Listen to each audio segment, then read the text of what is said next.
आयुर्वेदा ये कहता है कि जो वीर्य है इसको जितना आप बचा के रखेंगे, ये वीर्य ही आपके इम्यून सिस्टम को, आपके तेज को, आपके ओज को बढ़ाता है। तो अगर कोई बंदा नाइटफॉल हो रहा है, कोई मास्टरबेट कर रहा है या कोई सेक्स कर रहा है तो उसको लिमिट कर लो। और मैं आपको साधु संत या महंत या बहुत बड़े आयुर्वेदाचार्यों की बात करूँगा, उन लोगों के साथ भी कुछ किसके साथ किसी ने स्टंट भी डलवाया, मैं नाम वाम नहीं ले रहा, बट वो प्रमोट करते हैं आयुर्वेदा। तो अगर कोई इमरजेंसी आ गई है तो मुझे एलोपैथी में जाना ही पड़ेगा। 100% जाना। वहाँ पे आप आयुर्वेदा होम्योपैथी नहीं ला सर वहाँ पे आयुर्वेदा होम्योपैथी सपोर्ट के लिए 5G जब से आया है, अब ये जैसे 6G होगा, जैसे 7G होगा, 8G होगा, आपकी एनर्जीज डिसबैलेंस होना शुरू हो जाएंगी। आज नॉन एल्कोहलिक लिवर डिजीज जो है वो सबसे ज़्यादा कॉमन है कि भाई मेरी किडनी खराब हो गई, अब मैं 10 साल डायलिसिस कराऊंगा, फिर ट्रांसप्लांट कराऊंगा और 15-20 साल की एक जिंदगी में रगड़ूंगा, पहले फिर मौत आएगी मेरे को। सब लोग बोलते हैं डेयरी नहीं खाना चाहिए, लेकिन आयुर्वेद में तो लिखा हुआ है कि देसी गाय का दूध बहुत बढ़िया है। फर्स्ट ऑफ ऑल डॉक्टर साहब, doctor Prashant, thank you so much for coming to AP podcast. मैं बहुत शुक्रगुजार हूँ आप यहाँ पे आए।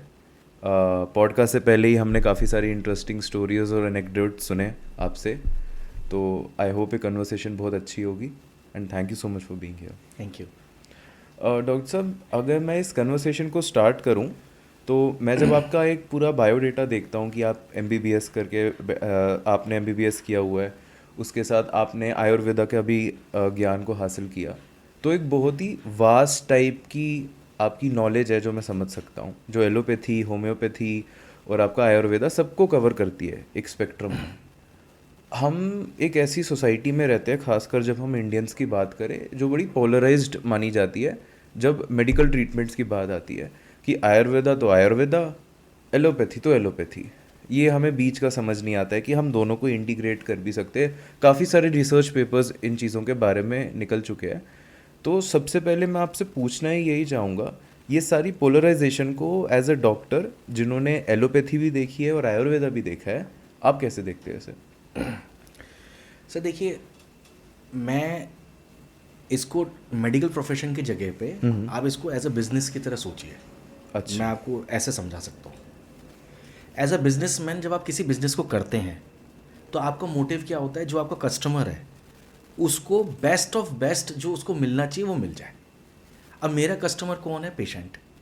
अब पेशेंट का मोटिव क्या है? पेशेंट का मोटिव है ट्रीट होना, उसकी हेल्थ में सुधार आना, उसकी क्वालिटी ऑफ लाइफ को बेटर होना, यही मोटिव है। अगर मैं उस मोटिव को अचीव कर पा रहा हूँ किसी भी तरीके से, अगर मैं अचीव कर पा रहा हूँ तो मैं सही कर रहा हूँ, मतलब जो भी कर रहा हूँ मैं सही कर रहा हूँ। क्यों मैं कह रहा हूँ ऐसे? मेन चीज़ क्या है कि हर ट्रीटमेंट मोडेलिटी अपने आप में पूर्णतः सत्य नहीं है, चाहे कोई भी है, चाहे वो एलोपैथ है, चाहे वो आयुर्वेद है, चाहे वो होम्योपैथ है, चाहे वो नेचुरोपैथ है, चाहे वो एनर्जी मेडिसिन है, रेकी है, हीलिंग है, जो भी है। हर किसी का अपने प्रॉज हैं, अपने कॉन्स हैं। हमको as a practitioner, as a doctor, as a science expert, हमारा काम ये है कि हमें वो आइडेंटिफाई करना कि उसमें से क्या बेस्ट है इस पेशेंट के लिए। अब मैं आपको एग्जांपल देके समझाता हूँ। अभी रिसेंटली सदगुरु का अभी ऑपरेशन हुआ, उनको इंट्राक्रैनियल ब्लीड हुआ और वो चीज़ें सारी कॉम्प्लिकेट हुई। अब अगर एज अ उनकी पुराने जो आप वीडियोस देखेंगे, बहुत लोगों ने वो सब वीडियोस डाली, ट्विटर हैंडल से वो सब डाला कि भैया स्क्रीनशॉट खींच के कि देखो ये आयुर्वेद के बारे में बोल रहे हैं, अब एलोपैथी करा रहे हैं। ऐसे बहुत सारे, और मैं आपको साधु संत या महंत या बहुत बड़े आयुर्वेदाचार्यों की बात करूँगा, उन लोगों के साथ भी कुछ किसके साथ किसी ने स्टंट भी डलवाया, मैं नाम वाम नहीं ले रहा, बट वो प्रमोट करते हैं आयुर्वेदा। अब ऐसे बहुत सारे लोग हैं जो ये सब कर रहे हैं, इमरजेंसी आई तो ये सब कर लिया। लेकिन अब मैं एज अ डॉक्टर क्या कह रहा हूँ?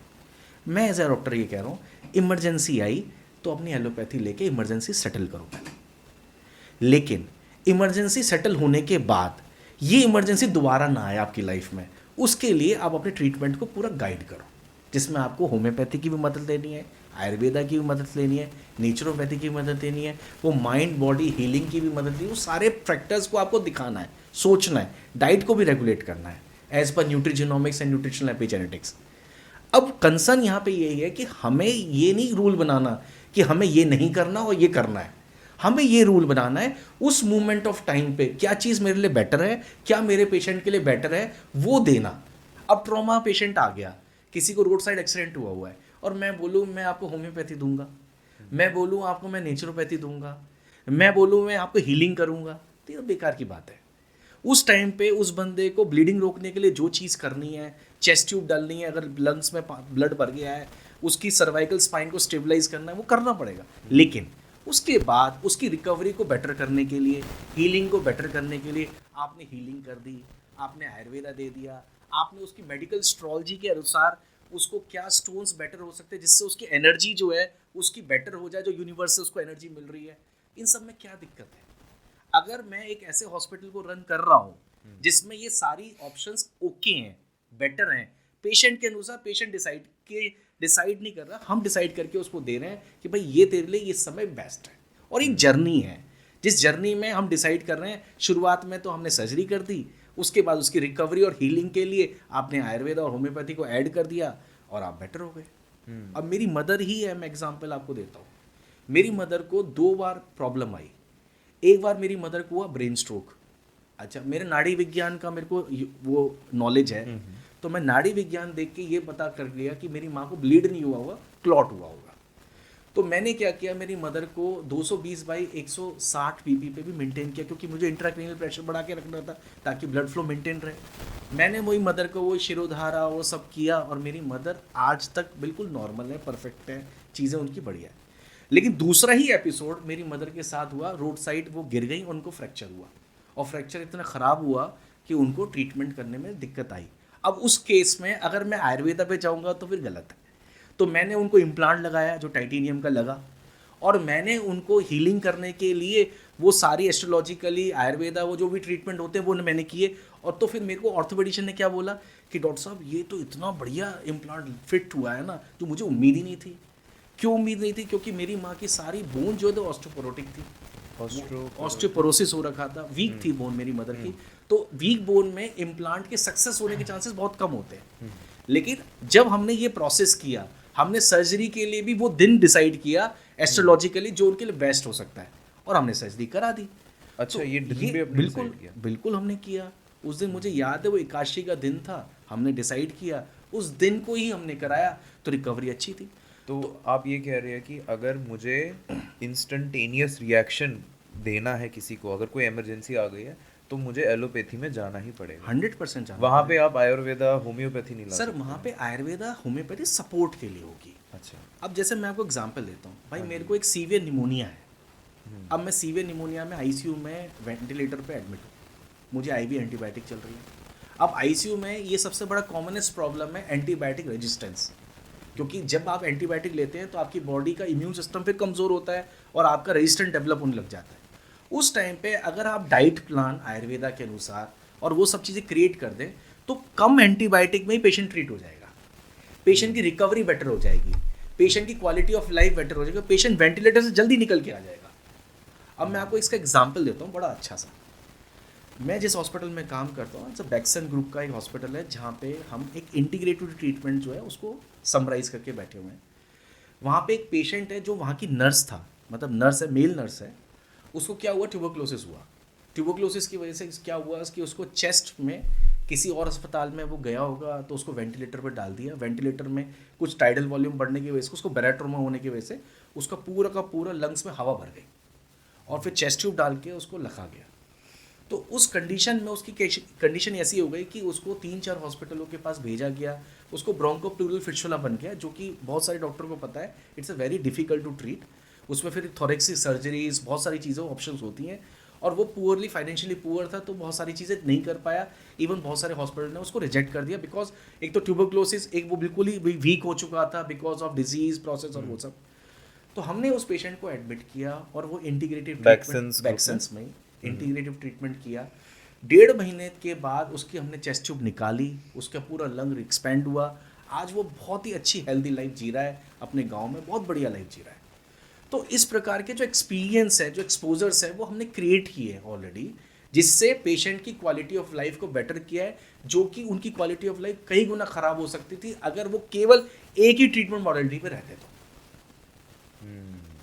यहाँ मेन कंसर्न ये है कि हमने उसके ट्रीटमेंट के अनुसार अपने आप को चेंज करते रहे। भाई आज एलोपैथी की ज़रूरत है तो हमने चेस्ट ट्यूब डाल दी, आज हमें एलोपैथी की ज़रूरत है तो आईवी एंटीबायोटिक्स दे दी, लेकिन उसके साथ उसके इम्यून सिस्टम को सॉलिड करना है, उसकी फाइब्रोसिस वाले पार्ट को बेटर करना है, वो सारी चीज़ें फिर हमने उससे करी। तो ये सारी मेन चीज़ है। तो यहाँ पे आप कह रहे हैं जो यूनियन है वो एक आइडियल सोल्यूशन है जहाँ हमें Exactly. जाना चाहिए। यूनियन ही सोल्यूशन है और this is a future of medicine. Future of medicine यही है। रीज़न क्या है, आप आज की डेट में देखिएगा 5G जब से आया है, अब ये जैसे ही 6G होगा, जैसे ही 7G होगा, 8G होगा, आपकी एनर्जीज डिसबैलेंस होना शुरू हो जाएंगी। आपको लगता है कि ये वाईफाई, ये ब्लूटूथ, ये जितनी चीज़ें हैं ये इतने आसान है। आपको लगता नहीं है कि जब से 5G आया है इंडियन सिनेरियो में, तब से आपको लगता नहीं है कि लोग जल्दी जल्दी बीमार पड़ते जा रहे हैं। जो आज से 5-6 साल पहले, लेकिन सब लोग क्या गुनाह कर रहे हैं, कोविड के ऊपर डाल रहे हैं। लोग सब गुनाह क्या कर रहे हैं कि सारा वो वैक्सीन के ऊपर डाल रहे हैं। कोविड, वैक्सीन ये कारण हैं, लेकिन कहीं ना कहीं इन 5G कनेक्शंस की वजह से जो हम हाई स्पीड इंटरनेट को एक्सप्लोर कर रहे हैं, उसका कहीं ना कहीं हमारी बॉडी पे इम्पैक्ट पड़ रहा है। थोड़ा सा आप एक्सप्लेन कर सकते हैं कि ये स्पेक्ट्रम जैसे होता है, ये काम कैसे करता है, आपकी बॉडी कैसे रिएक्ट करती है इस पे? देखिए सर, आप सेलुलर लेवल पे चलते हैं हम लोग, हर Cellular level पे। सेलुलर लेवल पे। जैसे मान लीजिए मेरा लिवर है, किडनी है, हार्ट है, ब्रेन है, हर ऑर्गन का एक सेल है। अब हर सेल की एक सेल वॉल है, फिर एक साइटोप्लाज्म है, फिर एक न्यूक्लियस है, और एक ट्रांस मेम्ब्रेन पोटेंशियल होता है। मतलब अगर कोई केमिस्ट्री और बायोलॉजी का बंदा होगा वो समझ लेगा कि ट्रांस मेम्ब्रेन, एक आपने जो नॉर्मल जो सेल होता है ना आपके जो घड़ियों में लगता है, उसमें भी एक वोल्टेज होता है। अगर वो वोल्टेज होगा तो वो सेल आपको इलेक्ट्रिसिटी देगी, नहीं तो नहीं देगी। एग्रीड है। सिमिलर स्ट्रक्चर क्या होता है, वो आपके सेलुलर लेवल पे होता है, वो ट्रांस मेम्ब्रेन पोटेंशियल होता है। अगर वो पोटेंशियल डिस्टर्ब होता है किसी भी कारण से, तो वो सेल का जो टर्नओवर है वो बढ़ जाता है। मतलब आप ये समझिए कि अगर मान लीजिए मेरी जो लिवर है उसका ट्रांस मेम्ब्रेन पोटेंशियल मान लीजिए 20 मिली वोल्ट है, मान लीजिए उस मिली वोल्ट के अगेंस्ट में एक फ्रीक्वेंसी रिलीज हो रही होगी मेरी बॉडी से, उस सेल से, which is called a frequency. अब मान लीजिए मेरा लिवर का सेल 550 हर्ट्ज की फ्रीक्वेंसी रिलीज करता है, तो ये वोल्ट हो गया, ये फ्रीक्वेंसी हो गया। अब इन दोनों की वजह से क्या, अगर मेरी जो फ्रीक्वेंसी डिस्टर्ब होती है किसी भी कारण से, चाहे अब ये हाई टेंशन वायर्स होती हैं, लोग जो जहाँ रहते हैं जहाँ पे हाई टेंशन वायर्स होती हैं, जहाँ पे इलेक्ट्रिकल जो सिग्नल्स ज़्यादा आ रहे होते हैं, तो वहाँ पे क्या आपकी बॉडी इलेक्ट्रिकल सिग्नल्स ख़राब होने लग जाते हैं, आपके जो सेलुलर लेवल पे चेंजेस होने लग जाते हैं, जिसकी वजह से वो सेल जो है उसका टर्नओवर बढ़ जाता है। अब टर्नओवर अगर बढ़ गया, मान लीजिए मेरी हर सेल की एक लाइफ है कि मैं 1000 बार डिवाइड करूंगा। अगर मैं जल्दी डिवाइड करने लग जाऊंगा तो मेरा लिवर का जो सेल का टाइमिंग है वो कम हो जाएगा और मेरे सेल जल्दी मरने लग जाएंगे। तो इसीलिए अगर आप देखें आज की डेट में, आपने गौर किया होगा कि मेरा लिवर खराब हो गया। पहले के ज़माने में बात होती थी कि 10 साल 15 साल पहले कि तेरा लिवर खराब हुआ ना, तूने दारू पी होगी, तो नॉनवेज खाता होगा। लेकिन आज ये बात नहीं हो रही है। आज नॉन एल्कोहलिक लिवर डिजीज जो है वो सबसे ज़्यादा कॉमन है। अच्छा, ऐसा भी हो रहा है? Nash is a most common cause of liver cirrhosis, liver failure. Nash non alcoholic liver disease. Nash जो है वो सबसे कॉमन है, जो कि इस समय सबसे ज़्यादा कॉमनली पाया जा रहा है। 5G जो कनेक्शंस हैं उसकी रेडिएशन एक्सपोजर का आपकी फ्रीक्वेंसी पे इफेक्ट तो पड़ ही रहा है, ठीक है। उसके साथ साथ क्या हो रहा है, आपका स्ट्रेस लेवल भी बढ़ रहा है। पहले क्या होता था, जब आपके पास मोबाइल्स होते थे, जब आप 2G होता था तो आप वीडियो नहीं देख पाते थे क्योंकि वो वीडियो बहुत स्लो चलती थी। एक तो पेशेंस था आपके अंदर में। अभी क्या है, इम्पेशेंस हो गया आदमी। अब आपने देखा होगा इंस्टाग्राम पे 3 सेकंड से ज़्यादा एक बंदा एक वीडियो पे नहीं रुकता, क्योंकि वो तेज तेज से रील चल रही है, अलग अलग वेराइटीज़ मिलती जा रही हैं। उससे प्रॉब्लम क्या हो रही है, उससे प्रॉब्लम ये हो रही है मेरा जो माइंड है वो हर चीज़ में फ्लक्चुएट करता जा रहा है। मेरा माइंड स्टेबल नहीं है। जो अनस्टेबल माइंड है वो उस प्रकार के केमिकल्स रिलीज कर रहा है जो कहीं ना कहीं हमारे ऑर्गन्स को डैमेज कर रहे हैं। मैं पहले क्या था कि मैं 9 बजे जाता था ड्यूटी पे और 5 बजे छुट्टी हो जाती थी, लेकिन अब मैं इतना कनेक्टेड हो गया हूँ तो मेरा जो बॉस है वो मेरे को 10 बजे भी कॉल करके 10 बजे व्हाट्सएप करके कंफर्म कर लेता है कि तूने व्हाट्सएप देखा, मेरे को जवाब क्यों नहीं दिया। मतलब जो मेरी पर्सनल लाइफ है वो ज़ीरो हो गई है। और उस लाइफ को ज़ीरो होने की वजह से क्या है, मेरा अपनी बीवी के साथ, मेरा अपने बच्चों के साथ, मेरे अपने माँ बाप के साथ जो रिलेशन था वो सब जीरो होता गया। पहले क्या था कि मैं अपने बॉस का जो गुस्सा था ना वो लेके तो आता था, लेकिन अपने दोस्तों के साथ हंसते खेलते हुए वो भूल जाता था, फिर मैं अगले दिन जाता था। इसमें तो सर आजकल ये भी आ रहा है ना, एक हसल कल्चर आ गया कि हर किसी को अपना स्टार्टअप करना है या हर किसी को अपना एक काम बिल्कुल निकालना है। तो क्या आपको लगता है वो भी एक सर, रीज़न है? आज की डेट में क्या है ना, हम एक रैट रेस में हैं। ये रैट रेस जो है ये डिजीज की बहुत बड़ा कारण है। हम लोग हम लोगों का जो मोटिव है ना वो केवल जो खराब हो गया है ना उसकी वजह से, जो माइंड है ना वो कुछ ऐसी ऐसी चीज़ें क्रिएट कर रहा है, ऐसे ऐसे केमिकल क्रिएट कर रहा है जो आपकी बॉडी को धीरे धीरे खराब कर रहा है, और आपको पता भी नहीं पता चल भी रहा नहीं चल रहा। और आप ये सोच रहे हैं कि मेरे को ये खराब हो गया, पहले तो मैं ठीक था, पिछले साल तो मैं ठीक था, लेकिन जो आपका जो बिहेवियर चेंज हो रहा है पिछले 5 सालों में, इस बिहेवियर चेंज ने बहुत बड़ा इम्पैक्ट किया है आपकी बॉडी पे। अब एक साइंस क्रिएट करके आ रही है जिसका नाम है bio resonance rife frequency. Russians, Europeans and Koreans and Japanese ये इस पे काम कर रहे हैं। अब मोटिव क्या है, जो मैंने आपको बोला कि आपका लिवर का जो सेल है उसकी 450 हर्ट्ज की फ्रीक्वेंसी है, ठीक है। अब वो 450 हर्ट्ज की फ्रीक्वेंसी अगर मैंने मेंटेन करके रखी तो मेरा लिवर खराब नहीं होगा, और अगर वो 450 हर्ट्ज से होके वो 420 हो जाती है, चाहे 400 हो जाती है, तो मुझे मालूम है अगले 4 साल में मेरा लिवर खराब होने वाला है। This is the early diagnostic tool जो मेरे को बता रहा है कि मेरा लिवर अगले 3-4 साल में खराब हो जाएगा, क्योंकि जितने भी डायग्नोस्टिक टूल्स हैं एलोपैथी के वो बायोकेमिकल पैरामीटर पे चल रहे हैं, और बायोकेमिकल पैरामीटर में जो चेंजेस आते हैं वो तब आते हैं जब आपका 50% से ज़्यादा ऑर्गन खत्म हो चुका होता है। जब मेरे को बीमारी के बारे में पता चलता है, और मेरी बीमारी अगर मेरे को 50-60% ऑर्गन खराब हो चुका है तब पता चल रही है, तो मेरे पास टाइम ही नहीं है उसको ठीक करने का। मैं एक इरिवर्सिबल डैमेज में पहुंच चुका हूं ऑलरेडी। तो इस वजह से डायग्नोस्टिक टूल्स का एक प्रॉपरली चीज़ों को डायग्नोस ना करना टाइमली, जो हम बोलते हैं ना प्रिवेंटिव चेकअप्स जो है वो एक तरीके से मिसनोमर है। प्रिवेंटिव चेकअप एक्चुअली कायदे से ये होना चाहिए कि अगर मैं अपना चेकअप करा रहा हूँ तो मुझे अगले 4 साल तक की श्योरिटी होनी चाहिए कि मेरे को बीमारी नहीं होगी। अगर वो गारंटी कोई नहीं देता। वो सर वो अब छोड़ दीजिए, मैं आपको नाम अगर नहीं बोलूँगा बहुत ही बड़ी कंपनी इस दिल्ली की जो कि डायग्नोस्टिक टूल्स में है, उसका सीईओ के साथ मैं बैठा हुआ था।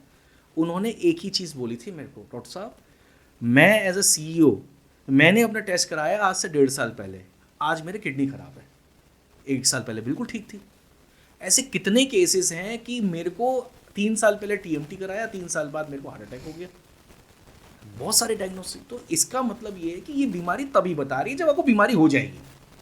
ये वो नहीं बता पा रही कि मेरे को बीमारी होने वाली है, होएगी, ये संभावनाएं हैं, ऐसा कुछ नहीं। पर आयुर्वेदा के थ्रू हमें पता लगा सकते हैं। आयुर्वेदा के थ्रू देखो सर, आयुर्वेदा का प्रिंसिपल क्या कहता है, आयुर्वेदा का प्रिंसिपल कहता है कि जब आपको ये फील होने लग जाए कि मेरा स्टेमिना गिर रहा है, मेरे को वो गैस, एसिडिटी, अपचन हो रहा है, मेरे को वो नींद नहीं आ रही जैसे मेरे को पहले नींद आती थी, मैं वो खुशी फील नहीं कर रहा जैसा मेरे को पहले था, मेरा वो स्टेमिना नहीं रहा जो मेरे को पहले स्टेमिना आता था, वो मेरी भूख खत्म हो गई जो मेरे को पहले होती थी, मेरा वो मोशन पहले ऐसा नहीं है, वो नहीं है। तो ये जो 5-6 इंडिकेटर है ना, ये बता रहे हैं कि आप खराब हो रहे हो।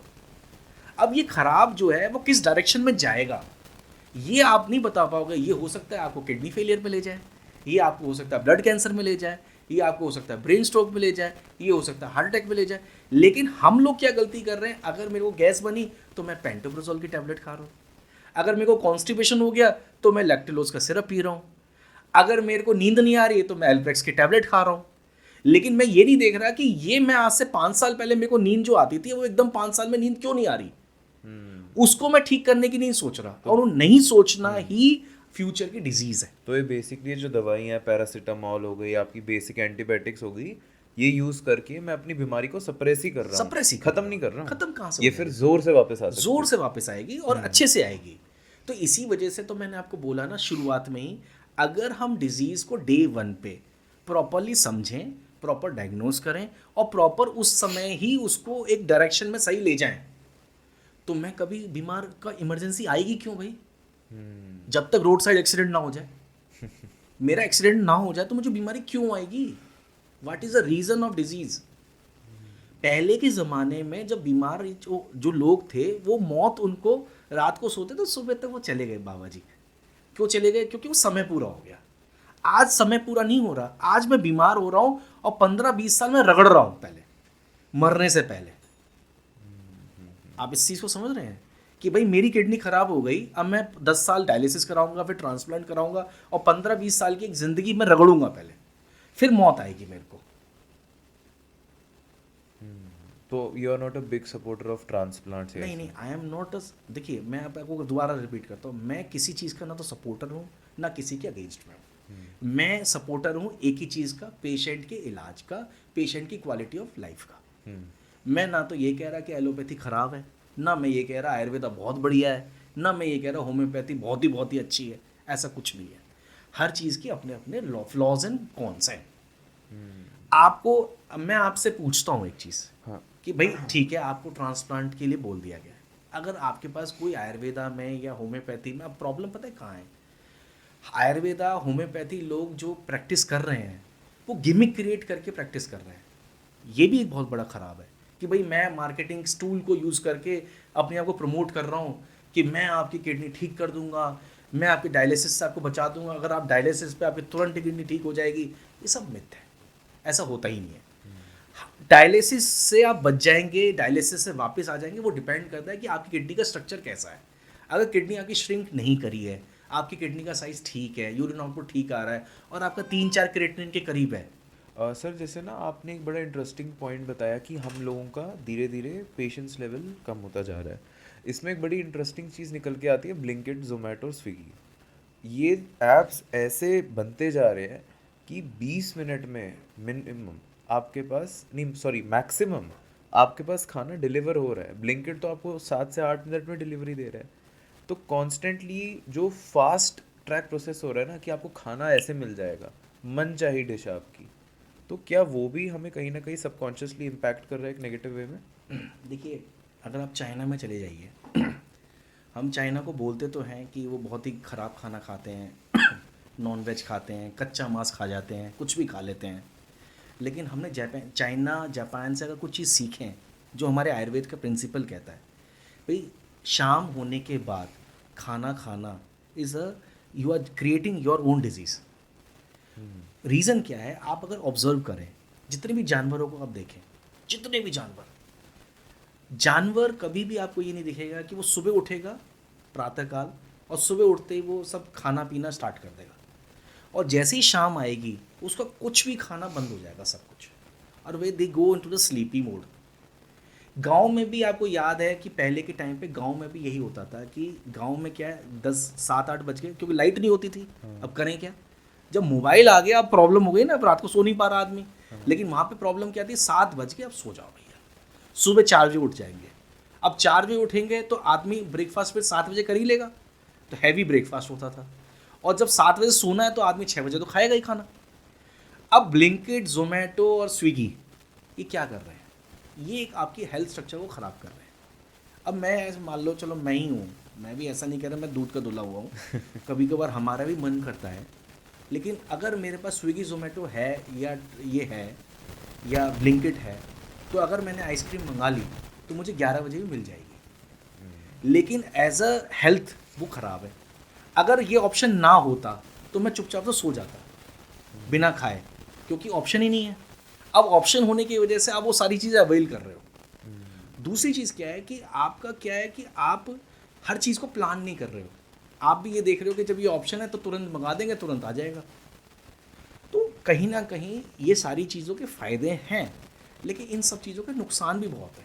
नुकसान यही है कि आप बे टाइम, बेसमय, बेज़रूरत चीज़ों को मंगा रहे हैं, खा रहे हैं और अपनी हेल्थ को ख़राब कर रहे हैं।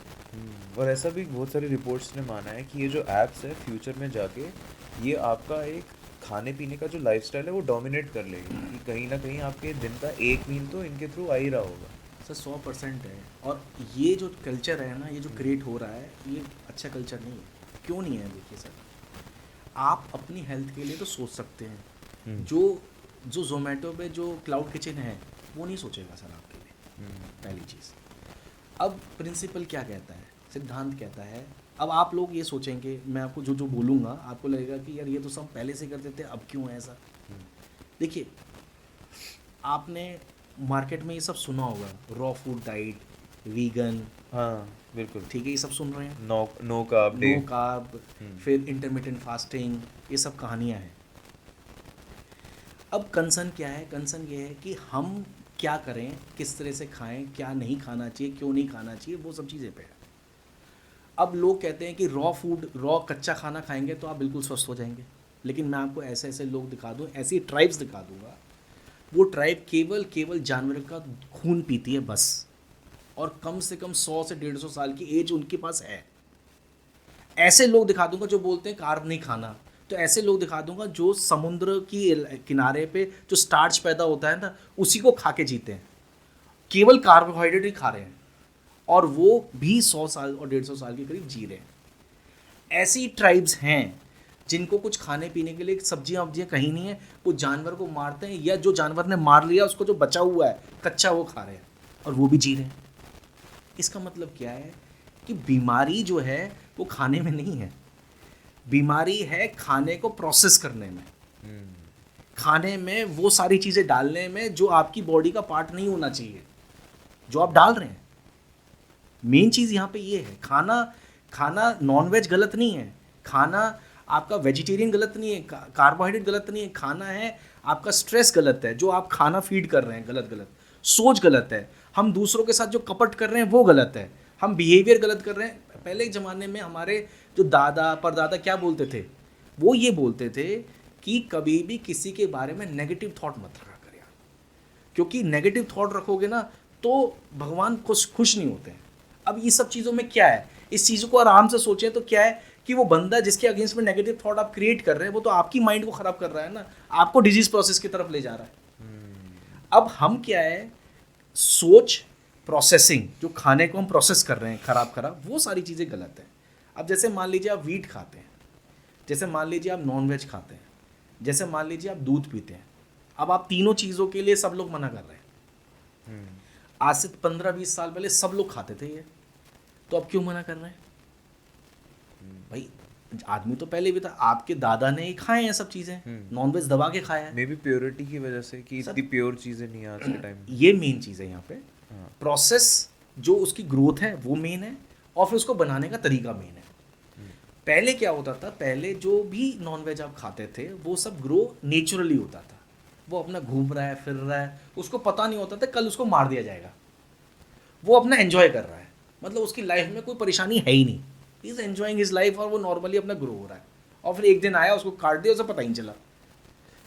आप देखो पहले के ज़माने में क्या होता था कि उसको किसी बकरे को या किसी मुर्गे को ये थोड़ा ना पता चलता था कि मेरे को आप मारने वाले हो, तो उसके अंदर से वो गंदे हार्मोन निकलते ही नहीं थे। अब क्या प्रॉब्लम है, अब आपने एक जगह बना दी है, एक शेल्टर बना दिया है, जहाँ पे आप एक ऐसी ब्रीड को क्रिएट कर रहे हो जो तेज़ी से ग्रो कर रही है, जिसके पैर छोटे हैं और वो तड़प रहा है, वो तड़प रहा है वहाँ पे, उसमें वो तड़पते तड़पते तड़पते वहाँ पे उसको एंटीबायोटिक्स दी जा रही हैं ताकि उसको कोई इन्फेक्शन ना हो जाए, क्योंकि उसका इम्यून सिस्टम ख़राब है।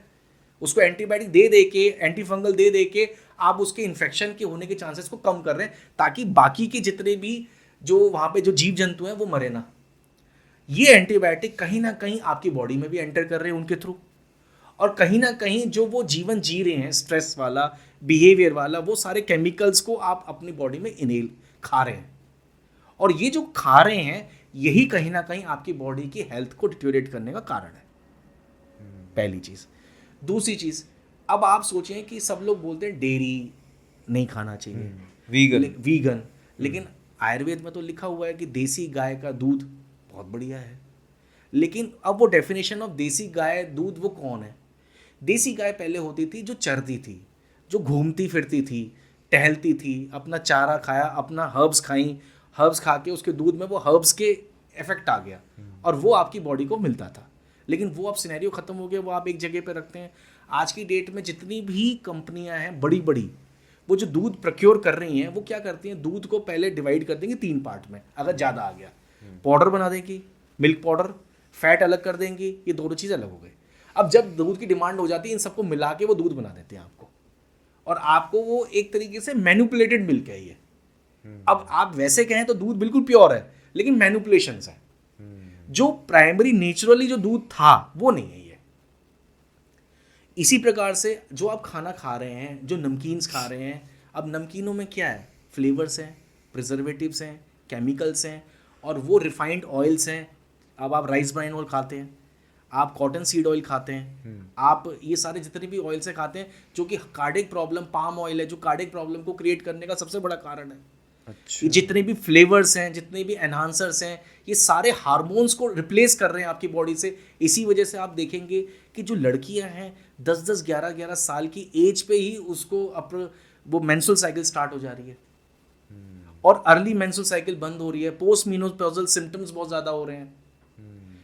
अमेरिका की एक यूनिवर्सिटी में स्टडी हुई है, वो स्टडी ये कहती है कि जो माँ है उसके बच्चे की अम्बलाइकल कॉर्ड जो होती है, माँ से ब्लड सैंपल लेके उसको चेक किया गया कि क्या क्या सैंपल्स में आया है। 100 लोगों से ज़्यादा कुछ ऐसे नंबर्स हैं, नंबर्स में एग्जैक्टली याद नहीं, लेकिन ये स्टडी का ये निचोड़ था कि उसमें मोर देन 100 केमिकल्स आइसोलेट किए गए उस ब्लड सैंपल में, जो कि बच्चों के एक्सपोजर पे था, जो बच्चा गर्भ में था। और वो जो केमिकल्स है उसमें से 80% से ज़्यादा केमिकल जो थे वो कार्सिनोजेनिक थे, मतलब जो कैंसर प्रोड्यूस कर सकते हैं। अब सोच ये आती है कि केमिकल आए कहाँ से उन माओं के गर्भों में। तो अब आप सोचेंगे कि आया कहाँ से भाई, अब आया है तो कहीं ना कहीं स्पर्श हुआ होगा तभी आया है। लेकिन हम लोग क्या है, हम लोग एज अ फीमेल, हम लोग जो स्किन केयर प्रोडक्ट लगाते हैं, हम जो हेयर केयर प्रोडक्ट लगाते हैं, हम जो ये लिपस्टिक मस्कारे और ये जो लगाते हैं, हम ये सब भूल जाते हैं कि ये भी हमारी बॉडी को खाना मिल रहा है इनसे। कैसे मिल रहा है? क्योंकि हमारी बॉडी का सबसे बड़ा ऑर्गन जो है वो स्किन है। Skin is the biggest organ of our body. अब स्किन अगर मेरा बिगेस्ट ऑर्गन है तो उस ऑर्गन के ऊपर जो भी चीज़ अप्लाई करेंगे वो सारी की सारी स्किन से सीधा अंदर एब्जॉर्ब हो जाएगी, वो कहीं नहीं जा रही है, वो एब्जॉर्ब हो जाएगी, और वो धीरे धीरे धीरे धीरे एक्युमुलेट हो रही है आपकी बॉडी में। स्टडीज़ ये कह रही हैं कि ब्रेस्ट कैंसर के टिश्यू की बायोप्सी में पैराबेंस निकल रहे हैं। पैराबेंस जो कि एक नॉन प्रिजर्वेटिव है, एक सस्ता प्रिजर्वेटिव है, जो कि आप सस्ते जो face wash, skin care products में आपको हमेशा मिलेगा, हमेशा मिलेगा। तो फिर आप पे बाइफरकेशन कैसे कर सकते हैं कि कौन सा प्रोडक्ट हम खरीदे जो नॉन कैंसरस हो हमारी स्किन के अब लिए? ये अब देखो सर, आपको डिसाइड करना है कि आपको जीवन कैसे जीना है। पहली चीज़, बैक टू बेसिक्स आना पड़ेगा, बैक टू बेसिक्स पे आना पड़ेगा। बैक टू बेसिक जैसे हमारी दादियाँ नानियाँ जैसे जीती थी, उस पर वापस आना पड़ेगा, तभी आप हेल्दी हो पाओगे। बैक टू बेसिक्स में था कि हम अपने लिए खुद की नमकीनें घर में बनाते थे, महीने भर का एक स्टॉक रखते थे, ताकि घर में कभी भी ज़रूरत पड़े वही खाई जाए। हम वो ऑयल यूज़ करते थे जो कि सरसों का तेल था, हम वो नारियल का तेल यूज़ करते थे अपने खानों में। हम लोग एल्यूमिनियम के बर्तन नहीं यूज़ करते थे, हम नॉन स्टिक कुकवेयर यूज़ नहीं करते थे, हम मिट्टी की हांडियाँ यूज़ करते थे, हम कांसे के बर्तन यूज़ करते थे। आपको विश्वास करिए कि ये जो एल्यूमिनियम नॉन स्टिक कुकवेयर्स है, this is the known carcinogenic. Aluminium is a nephrotoxic, neurotoxic, और ये इतनी मात्रा में आप अपनी बॉडी में एंटर कर रहे हैं जो आपको नुकसान पहुंचा रहा है। ये हमारी दादियाँ नहीं यूज़ करती थी एल्यूमिनियम, हमारी दादियाँ यूज़ करती थी कांसे की कढ़ाइयाँ, हमारी दादियाँ यूज़ करती थी मिट्टी की हांडियाँ, मिट्टी के बर्तन होते थे, तांबे के जार होते थे बड़े बड़े, जिसमें पानी भर के रखा जाता था, उसमें ही पीते थे सारे लोग पानी। और एक फैमिली गेट टुगेदर होता था, शाम को सब बैठते थे, अपना हंसी मजाक करते थे, लूडो खेल रहा होता था, कोई कैरम बोर्ड खेल रहा होता था। जो आप ख़त्म हो गया ना, अब आपके घर में 5 मोबाइल हैं, हर एक मोबाइल पे बंदा अपनी अपनी चीज़ें देख रहा है, कहाँ ख़त्म हो गई ये सब चीज़ें। तो सर ये जो माइंड और बॉडी वाला जो कनेक्शन है उसको वापस लाना पड़ेगा। जब तक वो वापस नहीं आएगा आप हेल्दी नहीं हो पाएंगे। आज से करीब 15 साल पहले एक मेरे को आयरिश बंदा मिला था, he is a very good, मतलब वर्बल बात करने में बहुत अच्छा था, बहुत टीचिंग अच्छी थी। मैंने उनसे वैसे ही जस्ट इम्प्रेस की, मैंने कहा सर आप अपना एक मोबाइल नंबर दे दीजिए। उस टाइम में मेरे जैसे आदमी के पास एक छोटा सा मोबाइल आईफोन नोकिया का हुआ करता था, नोकिया का, तो हम अपना रखते थे। तो हमने उनसे मोबाइल नंबर, कहते सर मैं मोबाइल यूज़ नहीं करता हूँ। मैंने कहा क्यों? कहते ना I use only landline and email, email पे मैं जवाब दूंगा, और मोबाइल और लैंडलाइन अगर मेरे पास हुआ तो मैं बात कर लूँगा। मैंने कहा ऐसा क्यों? कहता ये जो बला है ना, ये आपको ट्रेस करवाएगी लोगों को। अगर ये बला जितनी आपके पास रहेगी उतनी आपकी लाइफ खराब हो जाएगी। ये आज से 15 साल पहले वो मेरे को बोल गया, और आज 15 साल बाद यही हम देख रहे हैं। आप अब छूट नहीं सकते कहीं से भी। तो आप ये सजेस्ट कर रहे हैं कि इन चीज़ों में जीना एक ऑप्शन नहीं है, इन चीज़ों को क्विट करना एक ऑप्शन है, जो नहीं। मोबाइल फ़ोन्स या फिर ऐसे फास्ट पेस लाइफ हो गई है। सर क्विट करने से अच्छा ये है कि हम बीच का रास्ता ढूंढें। मोबाइल यूज़ करें जितनी ज़रूरत है, और एक समय के बाद उसको रख दें अलग से, फिर वो नहीं पार्ट। हम मोबाइल को इसमें एक होता है डाइवर्जन वाला ऑप्शन होता है उसको किसी अपने लैंडलाइन पे डाइवर्ट कर दिया, और आपने उसको कॉल पे जवाब दे दिए, फ़ोन पे। अगर कोई मान लो इमरजेंसी है, जैसे मैं डॉक्टर हूँ, मेरे को कोई इमरजेंसी आ रही है, तो मैंने जवाब दे दिया। लेकिन व्हाट्सएप है, फेसबुक है, इंस्टाग्राम है, इतना ज़्यादा एक्सेसिव यूज़ करना आपकी सेहत के लिए नुकसानदायक है। ये मतलब मेरा कंसर्न है ये। बाकी बैक टू बेसिक में भी खाना पीना वो सबको उसको ध्यान रखना पड़ेगा, नहीं तो बीमारी इतनी है, इतनी प्रॉब्लम है, आपको बीमारी के टाइम में ये सब चीज़ें जो मैं बोल रहा हूँ ना, ये सब चीज़ें याद आएंगी। और यहाँ से मैं थोड़ा सा एक्सरसाइज की तरफ मूव करना चाहूँगा। एक हमेशा से ना ये एक हीटेड डिबेट चलती आई है, योगा वर्सेस जिम, कि जो योगा करते हैं लोग वो अपना आर्ग्यूमेंट दे रहे हैं कि हम स्ट्रेचेबल है, हम माइंड बॉडी का कनेक्ट रखते हैं। जो जिम वाले वो कहते हैं हम स्ट्रेंथ में बिलीव करते हैं, हम अपनी स्ट्रेंथ बढ़ा रहे हैं, हम अपना कोर बढ़ा रहे हैं उससे। तो at the end as a doctor आपको क्या लगता है कि दोनों में से सही चीज़ क्या है अच्छा, मॉडर्न डे ह्यूमन बीइंग? मैं आपसे पूछता हूँ, हाँ जी। एक लॉन्ग मैराथन रनर है, हाँ वो तो दौड़ रहा है, जॉगिंग कर रहा है, हम्म, उनको भी सडन कार्डियक अरेस्ट होता है जो कि नहीं होना चाहिए आपके हिसाब से। एक जो जिम जा रहा है बंदा, उसको कार्डियक अरेस्ट हो रहे हैं, वो भी नहीं होने चाहिए क्योंकि आप जिम जा रहे हैं। एक योगा कर रहा है जो बंदा, उसको भी ब्लॉकेजेस निकल रही हैं जो कि नहीं निकलनी चाहिए, क्योंकि जब ये अच्छी हैं तो ये तो होनी नहीं चाहिए। इसका मतलब क्या है? इसका मतलब क्या है कि हर चीज़ जो आप बोल रहे हैं ना, ये अपने में कोई भी पूर्ण नहीं है। मैं आपको ये चीज़ क्लियर कर देता हूँ, कोई भी पूर्ण नहीं है। बेसिक हर चीज़ अच्छी है, एंथुजियास्टिकली कोई सब चीज़ बेकार है। अब जिम में जो बंदा जा रहा है, वो अपनी बॉडी को बढ़ाने के लिए क्या कर रहा है, वो आपका क्रिएटिन खा रहा है।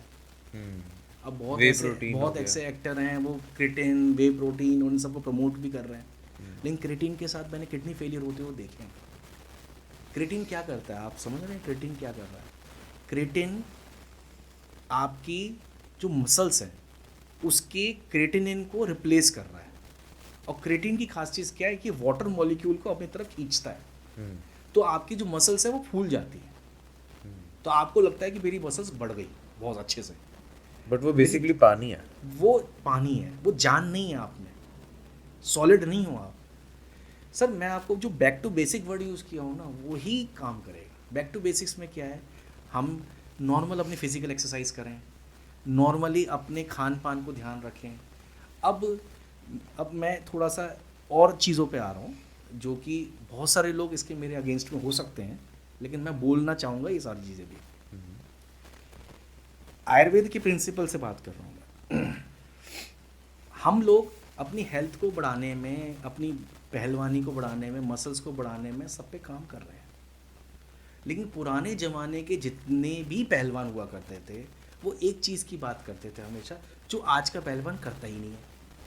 क्या करते थे? वो ये कहते थे, अपनी ब्रह्मचर्य का पालन करिए, अपनी जो आपका सीमेन है उसको प्रोटेक्ट करिए, अपने वीर्य को प्रोटेक्ट करिए। अब ये वीर्य क्या है, सीमेन क्या है, ये आयुर्वेदा बड़ा अच्छे से एक्सप्लेन करता है। आयुर्वेदा क्या कहता है कि वी हैव 7 धातुज, 7 धातुज है हमारे पास। पहली है हमारी रस धातु, जो में डाइजेशन होता है, उससे जो रस बनता है, जो हमारा एक्सट्रैक्ट बनता है उस खाने का, दिस इज अ रस धातु। फिर हमारा बनता है ब्लड, फिर हमारा बनता है मसल्स, फिर हमारी बनती हैं फैट, फिर हमारा बनता है बोन, फिर हमारा बनता है नर्वस सिस्टम, उसके बाद बनता है हमारा सीमेन, जो उसको हम वीर्य बोलते हैं, 7th धातु जो होती है। अब इस 7th धातु के बारे में मॉडर्न मेडिसिन ये बोलती है कि this is a waste product. भाई ये ठीक है, आप कुछ भी करिए, निकल रहा है, इट्स जस्ट अ नॉर्मल चीज़, इट्स अ वेस्ट प्रोडक्ट। निकल रहा है, ठीक है, कोई बात नहीं, निकालते रहिए।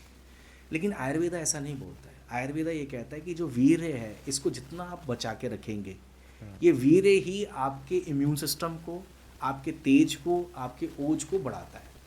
आपने गौर किया होगा, जो भी साधु संत या जो भी महंत या जो भी आदमी अपनी ब्रह्मचर्य को पालन करता है, उसके चेहरे पे स्मार्टनेस दिखेगी आपको। बट सर वो फिर जैसे ये बात जो है सीमन रिटेंशन वाली, ये चीज़ भी तो तब लिखी गई थी जब हम इतने ज़्यादा मॉडर्न डेवलप नहीं हुए थे। मतलब अगर बात इसी की आ गई आपकी ओवरऑल डेवलपमेंट की, आप मेंटली कैसे, आप फिजिकली कैसे दिखते हैं, वो तो और भी आपके एट्रीब्यूट्स पे डिपेंड करता है। बट उसको अगर आप सोली सीमन रिटेंशन पे अगर आप कर रहे हैं, क्योंकि मॉडर्न डे में इतने सारे रिसर्चेस हो चुके हैं, इतने सारे एडल्ट्स के ऊपर, ग्रोन एडल्ट्स के ऊपर, रिसर्च हुई बट क्या है हाँ उनके ऊपर जो कि कि देखा गया कि 30 सीमेन दिन। निकल गया हाँ। तो कुछ नहीं होता इससे दिक्कत। हम्म।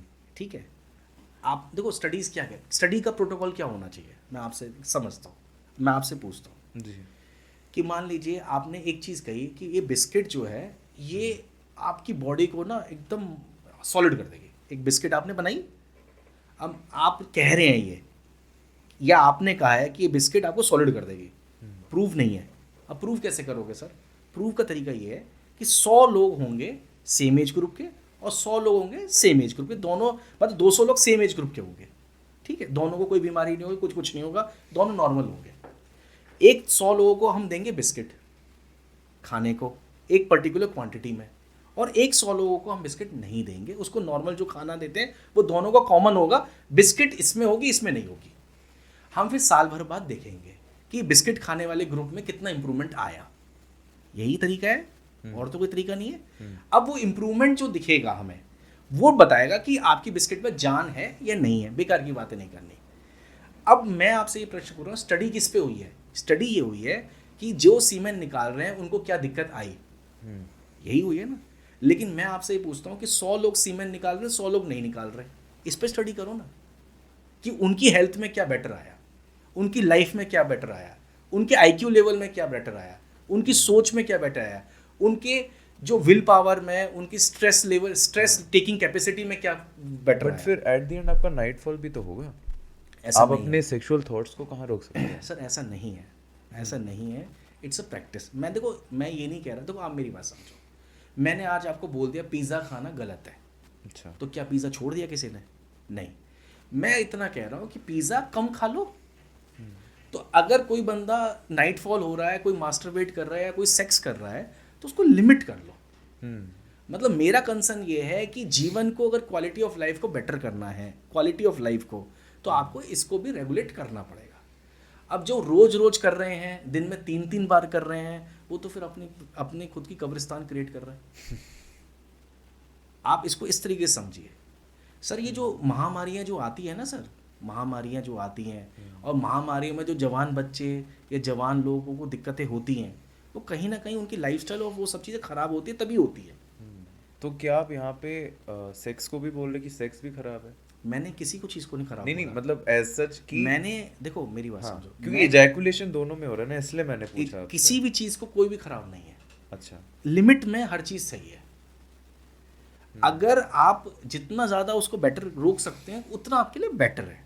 चाहे वो सेक्स हो या वो चाहे कोई भी masturbation चीज़ हो, कोई भी चीज़ हो। मतलब आप इजैकुलेशन बोल रहे हैं, उसे रोकना बेटर है। सीमेन का निकलना ही प्रॉब्लम है, अच्छा। बस। चाहे वो किसी भी कारण से निकल रहा हो, चाहे वो किसी भी कारण से निकल रहा हो, आप बीच का रास्ता भी तो चूज कर सकते हैं ना। एक माइंड, क्योंकि अगर बंदे के माइंड सेट में ये हो गया क्लियर कि सीमेन निकलने से कोई नुकसान नहीं है, तो वो तो निकालता ही रहेगा। फिर उसको एटलीस्ट ये तो एक माइंड थॉट में आ जाए ना कि हाँ ये थोड़ा गलत है, थोड़ा संभल के रहेंगे, बस बात खत्म। आप अगर पुराने ज़माने के पहलवानों को आप मिल लेंगे, उनका ये बेसिक प्रिंसिपल है कि अगर कुश्ती के लिए जा रहे हैं तो 15-20 दिन वो फिर दूर रहते हैं अपनी बीवी से। तो वो क्यों रहते थे? कुछ तो रीज़न होगा ना भाई। वो जो कुश्तियाँ होती थी पहले ज़मानों में, वो 25-30 दिन फिर वो अपनी वाइफ से दूर रहते थे। वो तो सर काफ़ी डिफरेंट चीज़ है। जैसे माइक टाइसन अमेरिका के एक बहुत ही फेमस बॉक्सर है। अब उनका क्या रहता था कि उनको अपनी जितनी भी मेजर फाइट्स होती थी उसके पहले उनको सेक्स चाहिए होता था, और उनका कोच उन्हें ज़बरदस्ती रोकता था कि ये बाहर ना चले जाए, कि कुछ करके आ जाए, उनके लिए सिक्योरिटी गार्ड सकते हैं, but still he used to do it. But उसके बाद भी उनको अच्छे रिजल्ट्स मिले, वर्ल्ड देखो चैंपियन। सर मेरी बात सुनो, मैं आपसे सहमत हूँ। हाँ। अब एक ना एक एक्सपेक्टेशन तो कुछ भी हो सकती है। हम्म। अब वो जीत गया, उसका स्टेमिना इतना ज़्यादा है कि वो उसके बाद भी वो जीत रहा है, वो ठीक है, मैं इस पे नहीं जा रहा हूँ। मैं आपको जनरल रूल की बात कर रहा हूँ, जनरल रूल की तरह से चलते हैं हम लोग। ठीक है। इसको ये बात भाई ठीक है, अगर माइक टायसन जीत रहा है, मैं इसमें मैं ये नहीं कह रहा कि माइक टायसन जो कर रहा है वो गलत कर रहा है या जो ठीक कर रहा है। मैं ये बात कर रहा हूँ आयुर्वेदिक प्रिंसिपल्स की। मैं ना तो कोई ऐसी बात कर रहा हूँ कि जो मैंने खुद क्रिएट किया, मैं तो प्रिंसिपल्स ऑफ आयुर्वेदा बोल रहा हूँ। और प्रिंसिपल्स ऑफ आयुर्वेदा मैंने एक चीज़ ऑब्जर्व करी है, जिस इस प्रिंसिपल पे जो ठिका है या जो डाइट प्लान आए हैं, जैसे इंटरमीडिएंट फास्टिंग आए हैं, वो चल रहा है। जैसे हाई फैट डाइट आई थी, वो नहीं चल रही क्योंकि वो आयुर्वेदिक प्रिंसिपल पे नहीं था। आप अगर देखें कि प्योर अभी जो भी नॉन वेज नहीं खाना, ये नहीं खाना, आयुर्वेद में नॉन वेज खाने का सब कुछ लिखा हुआ है।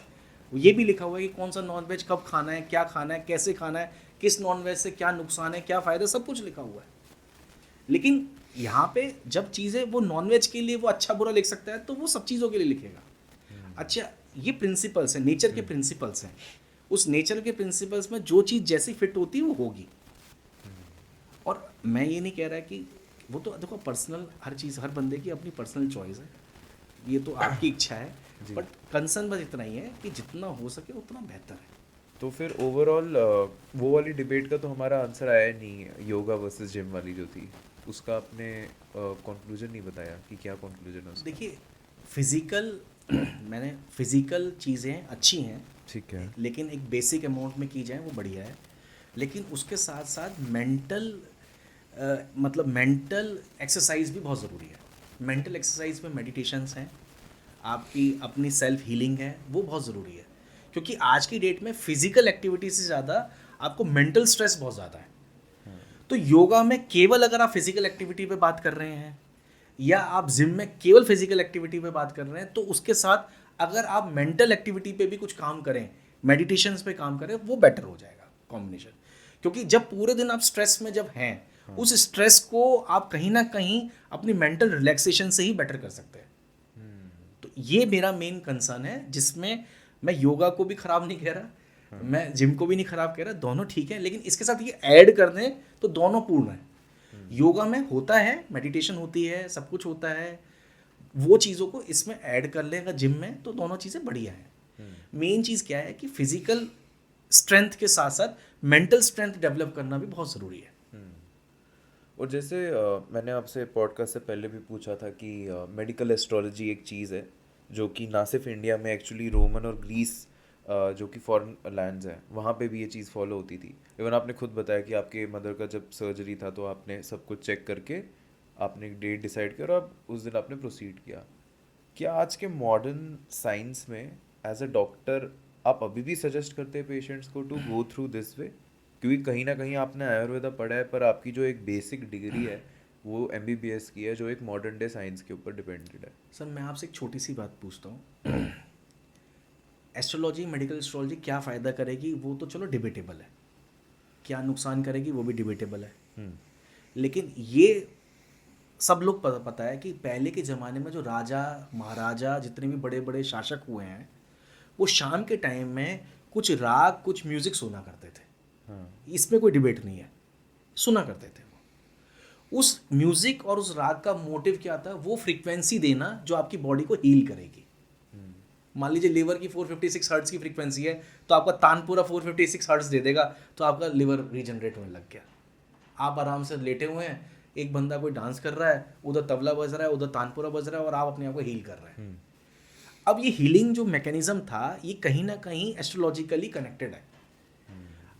मैं एस्ट्रोलॉजी को जो देख रहा हूँ वो इस तरीके से देखता हूँ कि एस्ट्रोलॉजी एक तरीके से वो साइंस है जो कि अर्थ पे जो हम रह रहे हैं, उस अर्थ का आपके चारों तरफ के जितने यूनिवर्स में जो प्लैनेट्स हैं, उस प्लैनेट का अर्थ के ऊपर एनर्जीज में क्या इम्पैक्ट आता है, उसके साथ कनेक्शन है मेडिकल एस्ट्रोलॉजी।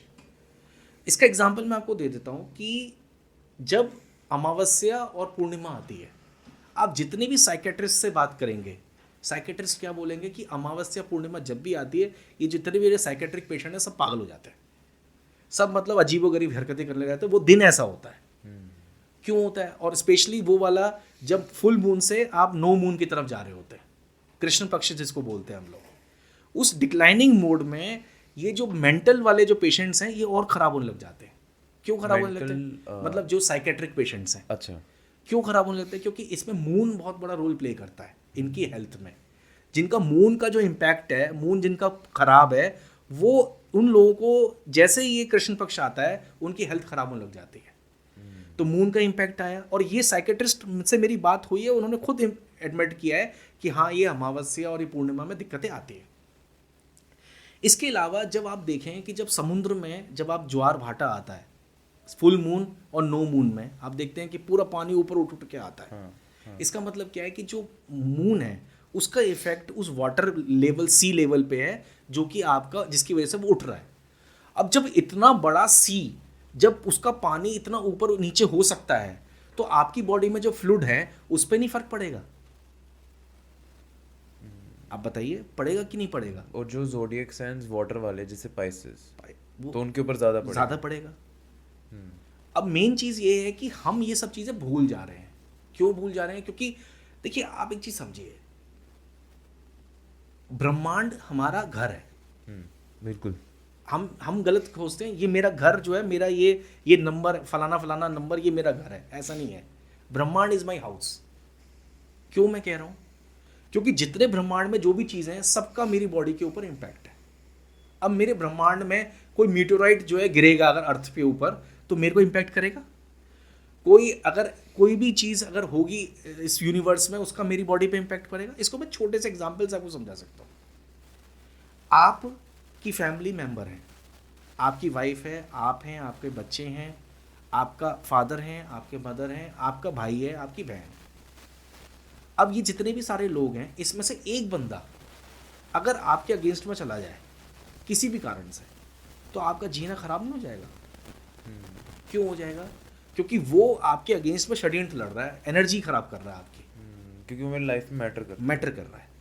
क्यों कर रहा है? क्योंकि आप अभी दिख रहे हैं कि ये मेरे घर में है, लेकिन हम वो एनर्जीज को नहीं देख रहे हैं जो कहीं ना कहीं दूसरे प्लेनेट की जो एनर्जी हमारी बॉडी को इम्पैक्ट कर रही है, उसका भी आपकी बॉडी पे इम्पैक्ट है। और इसी चीज को समझना और इसको through music, through frequency, through राग, थ्रू मंत्रा रेक्टिफाई करना, this is called medical astrology. कुछ स्टोन्स हैं जो उस एनर्जी को अपनी तरफ अट्रैक्ट करते हैं। अगर आप वो स्टोन्स पहन लेते हैं तो आपकी एनर्जी थोड़ी सी बेटर हो जाती है, यू फील बेटर। अभी एक होम्योपैथी की एक लड़की थी मेरे साथ, he is a final year student. तो उसकी नाड़ी देखी ऐसी, मैंने कहा थोड़ा सा तेरे को स्ट्रेस बहुत है यार, तू बहुत नेगेटिव सोचती रहती है हमेशा। कहती हाँ डॉक्टर साहब, मैं रात को ऐसे ऐसे सोच रही थी। तो मैंने उसके 3 स्टोन देखे। एक उसने पहन रखा था, वो पहन रखा था, एक तो उसने प्रवाल पहन रखा था, एक मोती पहन रखा था, और एक पुखराज पहन रखा था। अब वो पहन रखा था उसने 7-8 सालों से। तो उसका हार्ट रेट जो है 125 130 हार्ट रेट, और बीपी जो है उसका 90 सिस्टोलिक बीपी, हमेशा ऐसे ही वो परेशान। मैंने कहा देख ऐसा है, ये तूने प्लेनेट के जो स्टोन्स पहने हुए ये बहुत पुराने पहन रखे हैं, इसको निकाल दे और एक बार देख कि इससे क्या हेल्थ इंपैक्ट आता है। जैसे ही उसने निकाला, नेक्स्ट उसका बीपी भी ठीक हो गया, हार्ट रेट 70 आ गया, सब कुछ ठीक हो गया। तो मतलब मैंने एक चीज़ देखी कि इतना ट्रेमेंडस इंप्रूवमेंट हुआ कि जो चीज़ उसको नुकसान कर रही थी उसने तुरंत विड्रॉ कर लिया, उसको ठीक हो गया। तो सेम है कि मेडिकल एस्ट्रोलॉजी जो है कहीं ना कहीं आपकी बॉडी। अच्छा, दूसरी चीज़ क्या है, आप जो दवाइयाँ दे रहे हैं, आप जो ट्रीटमेंट कर रहे हैं, आप करिए। उसके साथ अगर ये एक कोई चीज़ अगर किसी को ऐड कर देते हैं तो उसमें नुकसान कुछ नहीं है, आपके ट्रीटमेंट में कोई नुकसान नहीं। अगर कोई ये कहता है कि मेरे को कोई गैस्ट्रिक सर्जरी करानी है, और अगर कोई एस्ट्रोलॉजर ये कह दे कि यार आप आज की जगह पे कल करा लेना सर्जरी इस टाइम पे, तो आपकी जेब से क्या जा रहा है दिक्कत? एज अ सर्जन आपकी भी इच्छा तो यही है ना कि मेरी सर्जरी सक्सेसफुल हो। तो अगर एक एस्ट्रोलॉजर ये आपकी हेल्प कर रहा है कि सर इस टाइम की जगह पे अगर इस टाइम आप सर्जरी करेंगे तो आपको सर्जरी के रिजल्ट अच्छे मिलेंगे। आपको ये जान के एक हैरानी होगी, एक मैं बुक पढ़ रहा था आयुर्वेद में, इसको बोलते हैं ये गर्भधारण संस्कार, मतलब it's a science behind giving a good child. जैसे गर्भधारण संस्कार। अब गर्भधारण संस्कार में क्या है, आज की डेट में हम जो प्रेगनेंसीज क्रिएट कर रहे हैं, क्या क्रिएट कर रहे हैं, हमारी वाइफ को मेंस्ट्रुअल साइकिल नहीं आई तो हमको ये लगा कि भाई बच्चा ठहर गया है, फिर हम यूरिन सैंपल से टेस्ट करते हैं, और वो प्रेगनेंसी किट पॉजिटिव हो जाता है तो हम खुश हो जाते हैं, फिर हम गायनेकोलॉजिस्ट के पास जाते हैं, फिर अपना चेकअप कराते कराते वो प्रेगनेंसी को प्रोग्रेसिवली हम चलते हैं आगे। पहले के ज़माने में ऐसा नहीं होती थी सर प्रेगनेंसीज। पहले के ज़माने में प्लान्ड प्रेगनेंसीज होती थी। हस्बैंड और वाइफ पहले अपने आप को बेटर करते थे, हील करते थे, अपने आप को हेल्थ की को बेटर करते थे, और फिर प्लान करते थे प्रेगनेंसी, और फिर वो डेट भी डिसाइड करते थे किस डेट को इम्प्लांटेशन करना है। मैंने अपना मेरा भी एक ही बच्चा है, मैंने अपना एक बच्चा इसी तरीके से पूरा किया। हमको दिन भी याद था कि हमने इस दिन किया, और हमें ये भी पता है इस दिन से ये बच्चा पैदा हुआ है। और इसका इतना सक्सेस रेट है कि आपकी जो क्वालिटी ऑफ जो स्पीशीज़ है वो बहुत अच्छी होती है। क्यों मैं कह रहा हूँ, हम लोग घोड़े की स्पीशीज़ को निकाल रहे हैं, हम लोग गाय बैलों की स्पीशीज़ को निकाल रहे हैं, मछलियों की स्पीशीज़ को निकाल रहे हैं, मतलब ह्यूमन स्पीशीज़ पे हम काम नहीं कर रहे हैं कि मेरी बच्चा। अब भाई मैं अगर आज की डेट में देखूँ तो मेरे पास 2 बच्चे से ज़्यादा होते ही नहीं है। अगर वो 2 बच्चे भी अच्छी क्वालिटी के नहीं हैं, जिनका ब्रेन अच्छा नहीं है, IQ अच्छा नहीं है, तो कहीं ना कहीं मेरी आगे की लाइफ को तो वो इम्पैक्ट करेगा ना एज अ फादर। अगर वो दोनों बच्चे मेरे आज्ञाकारी टाइप के हों, हेल्दी टाइप के हों, ब्रेन उनका अच्छा हो, वो बहुत IQ के बहुत अच्छे हों, वो आप कैसे कंट्रोल कर सकते हैं? वो सब कुछ कंट्रोल हो सकता है। वो काफ़ी वेग लग रहा है ऐसे सुनने में, आप इसको थोड़ा एक्सप्लेन कर सकते हैं? सर एक्चुअली क्या है, आयुर्वेदा यही चीज़ एक्सप्लेन करती है कि जो आपकी एस्ट्रोलॉजी है मेल की और फीमेल की, उस एस्ट्रोलॉजी के हिसाब से उसकी मेंस्ट्रुअल साइकिल जब ख़त्म होती है, उस दिन से किस दिन को कंसीव करना है, ये पूरा डिसीजन मेकिंग होता है। ये मैं नहीं बोल रहा, ये पूरा आयुर्वेदिक साइंस है जो ये बोलती है। और मैंने इस प्रकार से 10-15 बच्चों को ये हेल्प करी है, और एक अच्छी लाइफ, वो जो बच्चे पैदा हुए हैं बहुत अच्छे हैं। उनकी माएँ बोलती हैं कि हमारे जो बच्चे बड़े बच्चों से ये बच्चे बेटर हैं in terms of health, in terms of IQ, in terms of behaviour, in terms of growth, everything. ये फैक्ट है ये। अच्छा, उसी बुक में मैंने पढ़ा था कि अगर अमावस्या और पूर्णिमा के दिन अगर आप कंसीव करते हैं तो आपका बच्चा मेंटली रिटार्ड होने के चांसेस कई गुना ज़्यादा है। क्योंकि आपने देखा जब समुद्र में वो आता है तो आपके सीमेन में फीमेल की जो सीक्रेशंस है उसमें भी वो सारे फ्लक्चुएशंस आएंगे। तो वो कहीं ना कहीं उस बच्चे की जो इम्प्लांटेशन के टाइम पे जब इतनी एनर्जी डिसबैलेंसेस हो रही हैं तो कहीं ना कहीं उसके जेनेटिक स्ट्रक्चर पे, उसके एनर्जी लेवल पे वो इम्पैक्ट करेगा। सर थॉमस एडिसन जो थे, आइंस्टाइन जो थे, उन्होंने आज से करीब 200 साल पहले ये बोल के गए हैं कि फ्यूचर में जो मेडिसिन होगी वो वाइब्रेशनल मेडिसिन होगी, एनर्जी मेडिसिन होगी। हमारा जो ट्रीटमेंट होगा वो एनर्जी बेस्ड ज़्यादा होगा रेदर टैबलेट बेस्ड। और अभी आप आगे देखते जाइएगा, मॉडर्न मेडिसिन, इवन आयुर्वेदा भी अपना ट्रीटमेंट इतना अच्छा नहीं कर पाएगी जब तक पेशेंट की एनर्जी स्टेबलाइज नहीं हो जाएगी। और ये एनर्जी डिसस्टेबलाइज होने का कारण यही सारी चीज़ें है कि जो हम लाइफ जी रहे हैं, हम स्ट्रेस जो ले रहे हैं, सोशल मीडिया के साथ जो जी रहे हैं, बहुत सारा यही सारी चीज़ें जो इम्पैक्ट है, यही सारा इम्पैक्ट है। ठीक है। वैसे बड़ी सारी चीज़ें ऐसी है जिसको मैं अभी भी डाइजेस्ट नहीं कर पा रहा हूँ, क्योंकि हम सब एक ऐसे इन्वायरमेंट में पले बड़े हैं जिसमें मॉडर्न साइंस को काफ़ी ज़्यादा फंडामेंटल वैल्यू दी जाती है, बट फिर भी लास्ट में जाते जाते। नहीं, मैं इसमें एक छोटी सी बात और हाँ हाँ, प्लीज़ ऐड कर दीजिए। मैं आपसे प्रश्न कर रहा हूँ, हाँ। आपका बच्चा है जो आप प्लान करने वाले हैं, नहीं, अभी बहुत टाइम है वैसे। हाँ, मतलब कोई भी, मतलब किसी की भी शादी है, आपका कोई नोन टू है, या आपका ब्रदर है, आपका सिस्टर है, कोई भी है, वो प्लान करना चाह रहे हैं, तो अगर एक बंदा आपको ऑप्शन दे रहा है कि अगर आप तरीके से अगर प्लान करते हैं, अपनी बॉडी को हेल्दी बनाते हैं, खाना पीना ठीक खा के फिर प्लांटेशन करते हैं, तो उसमें दिक्कत क्या है? पहली बात, दिक्कत कुछ नहीं है। अच्छा, ये भी एक बात क्लियर है कि ये एक प्रोसेस है। आपको विश्वास करिए, होम्योपैथी जो जानते हैं, वो जब बच्चे को कोई बीमारी होती है तो माँ की पूरी हिस्ट्री लेते हैं प्रेगनेंसी की।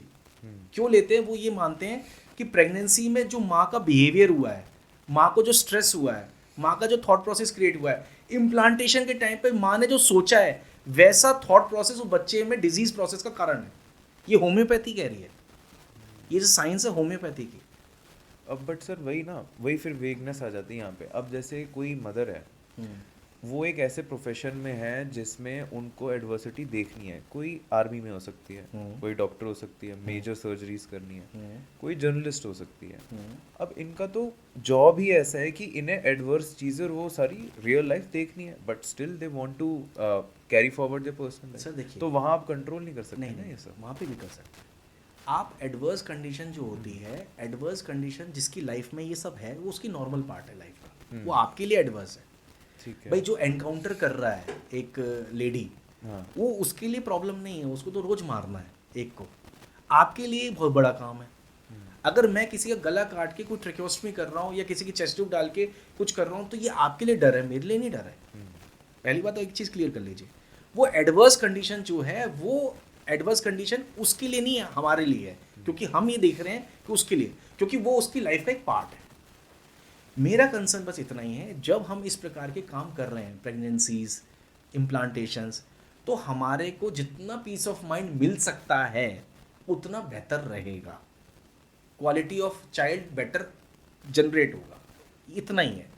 मैं ये नहीं कह रहा कि आप अपनी नौकरियां छोड़ दीजिए, मैं ये नहीं कह रहा कि आप ये तो कर सकते हैं सुबह आधा घंटा मेडिटेशन कर लें, 25 मिनट्स मेडिटेशन कर लें, या आप अपनी ड्यूटी पे हैं तो 5-10 मिनट जो है अपना थोड़ा सा मेडिटेशन करके बैठ जाएं, कुछ अच्छी हेल्दी फूड खा लें, अच्छी चीज़ें कर लें, ये तो कर सकते हैं ना।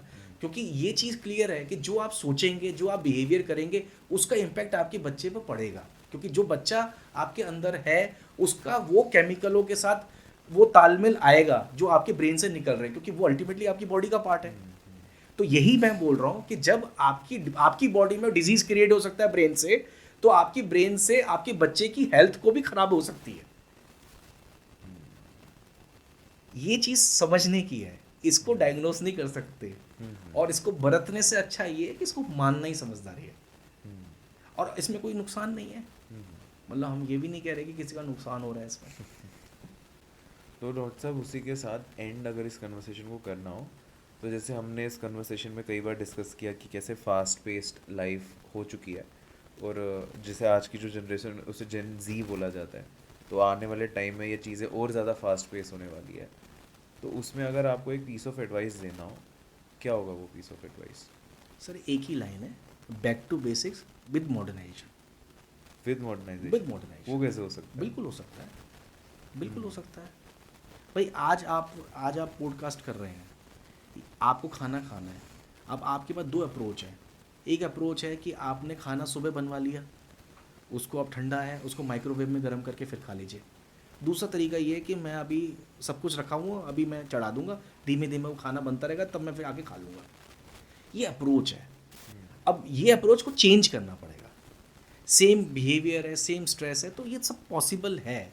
लेकिन अगर हम उस चीज़ को टटोलेंगे ही नहीं, उस चीज़ को सोचेंगे ही नहीं, ये प्रॉब्लम है, ये सोचेंगे नहीं, तो हम इसके सोल्यूशन पे जाएंगे भी नहीं।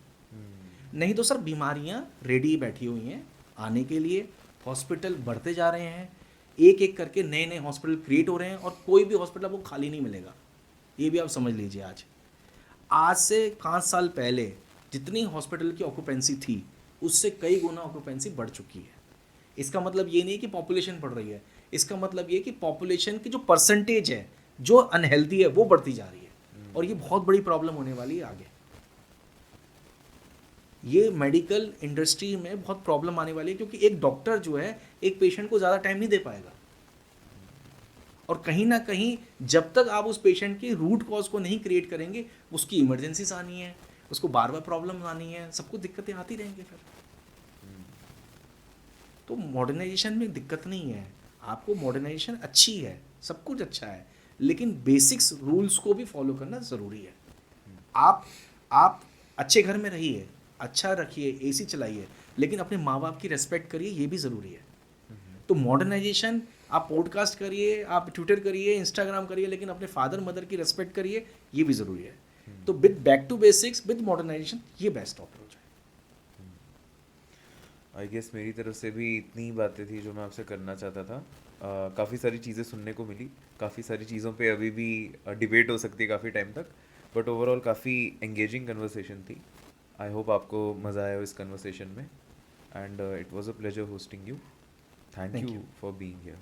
Thank you.